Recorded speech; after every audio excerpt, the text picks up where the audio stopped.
मेरे सभी साथियों, मैं आपके सामने फिर से हाजिर हुआ हूँ। सादिक अली नाबीना। यूपी में जो घोसी विधानसभा है, वहाँ पे उपचुनाव चल रहा है।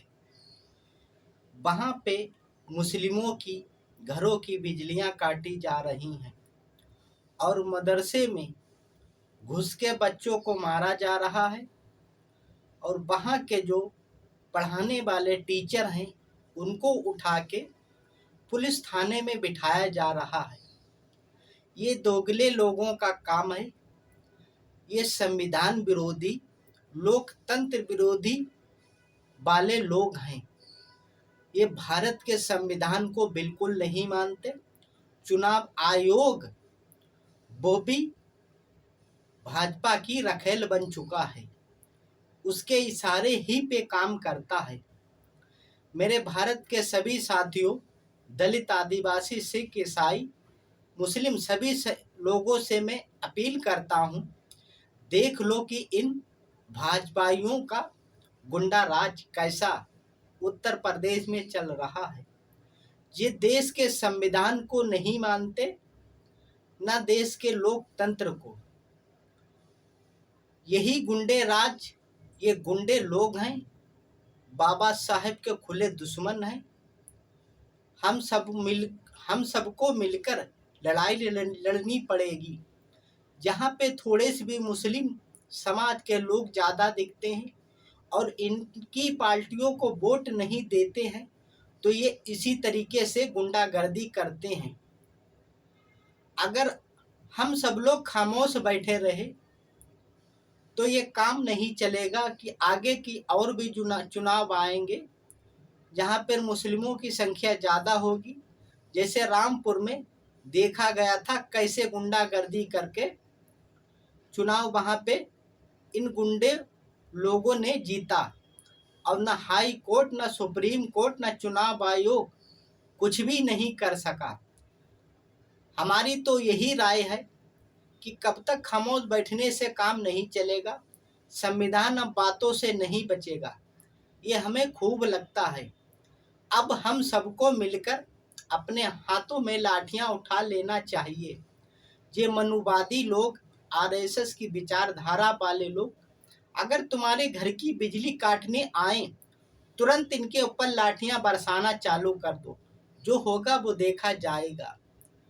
मरना तो है ही है, अगर खुश के मरो तो और नाराजी से मरो तो।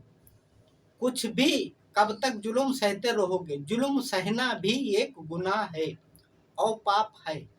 अगर सड़क पर ना उतरे, इन मनोवादियों को ठीक ना किया, तो इसी तरीके से ये आतंक मचाते रहेंगे। बाकी की जो पार्टियां हैं वो तो सोचती कि हमारा क्या होगा। वो कोई भी मुस्लिमों के साथ नहीं खड़ी होती कि वो भी दोगले लोग हैं। इस भारत के संविधान को सिर्फ बात करते हैं, बाकी उसका पे चलने के बिल्कुल हकदार नहीं। यही इन भाजपाइयों की दोगलेपन की राजनीति है। यही मेरी सभी साथियों से भारत के एकजुट होकर इन मनोवादियों के खिलाफ लड़ना है। ऐसा नहीं कि खाली मुस्लिमों की अगर लाइट काटी जा रही तो बाकी सब लोग खामोश रहें। अगर ऐसा रहा तो आज मुस्लिमों की बारी है तो कल दलितों की भी बारी होगी। यही ये लोग करते आए हैं। जैसे मणिपुर में दंगा हुआ, क्योंकि मैताई के जरिए वहाँ पे मुस्लिम नहीं था। हरियाणा में वहाँ पे हिंदू मुस्लिम करा दिया। तो इसी तरीके से सब कुछ होता रहेगा। एक दूसरे को खामोश देखते रहेंगे। ये देखने का वक्त नहीं, एकजुट होके सड़क पर उतरने का वक्त है।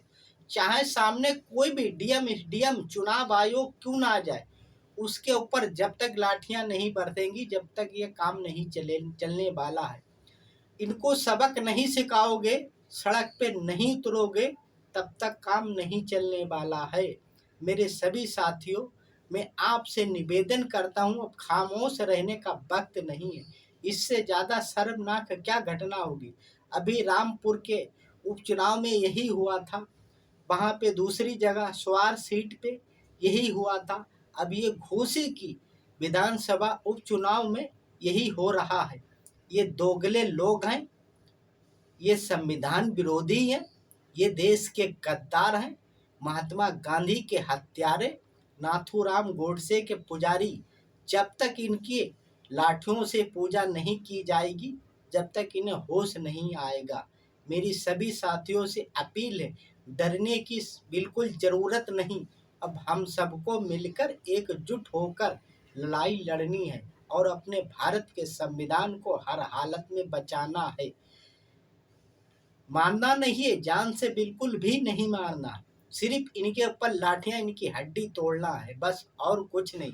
जान से मारना बिल्कुल नहीं है। कि ये भी याद करें कि हाँ, कोई लोग थे, जहाँ पे देखो वहीं गुंडा राज इन्होंने मचा रखा है। मस्जिदों में अगर हमारे मुस्लिम लोग तबलीग जमात करने वाले जाते हैं तो उनको परेशान करते हैं। इन्होंने देश का माहौल खराब कर दिया है। अरे मुस्लिमों, कब तक खामोश रहोगे? जिंदा हो तो जिंदा दिली का सबूत दो, वरना डूब के चुल्लू भर पानी में हम सबको मर जाना चाहिए। इन गुंडे लोगों के चलते अगर खामोश रहोगे, एक मारेंगे, दो मारेंगे, तीन मारेंगे, कब तक ये मारते रहेंगे? मगर ये ना समझो, मुसलमानों की संख्या काफ़ी है। मरने के बाद ही हम अपने बच्चों को आज़ादी दिला पाएंगे, इतना ध्यान रखना। एकजुट होकर सड़क पर उतरना पड़ेगा। इस भाजपाइयों के खिलाफ जरूर संघर्ष करना पड़ेगा। ये मुट्ठी भर ही लोग हैं जो सत्ता में बैठे अपने आरएसएस की विचारधारा वाले लोगों के जरिए ये काम करा रहे हैं। यही मेरी सभी देशवासियों से की अपील है। जो हमारी बात को सहमत हो तो इस वीडियो को आगे बढ़ाना, अगर सहमत नहीं हो तो बिल्कुल भी आगे ना बढ़ाना। जय हिंद।